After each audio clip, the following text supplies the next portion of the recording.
இளையராஜா அவர்களின் இசையில் கவிப்பேரரசு வைரமுத்து எழுதின இந்த பாடல் நான் பாடும் மௌன ராகம். இதுல முதல்ல வர அந்த ஃப்ளூட் பீஸ் ரொம்ப ரொம்ப மேஜிக்கலான ஒரு ஃப்ளூட் பீஸ். ஓலம் இருக்கு இல்லையா, அதை அழகான வரிகள்ல நான் பாடும் மௌன ராகம் கேட்கவில்லையா, அந்த ஃப்ளூட்டை நீங்க கேட்டீங்கன்னா எக்ஸாக்டா அந்த ஓலம் கேட்கும்.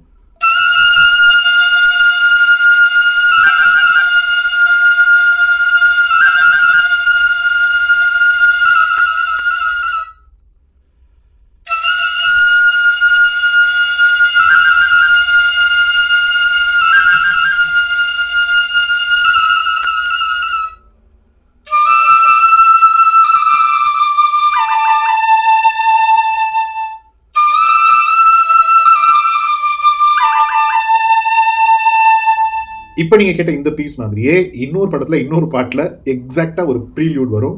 அது என்னன்னு நீங்க கண்டுபிடிங்க. சிமிலரா இருக்கும் பட் நாட் சேம். அந்த பாட்டை கண்டுபிடிச்சிட்டீங்க அப்படின்னா அதை கமெண்ட் செக்ஷன்ல கொடுங்க. மறந்துடாம. என்னன்னா அந்த பாட்டை நான் அடுத்து வாசிக்க போறேன்.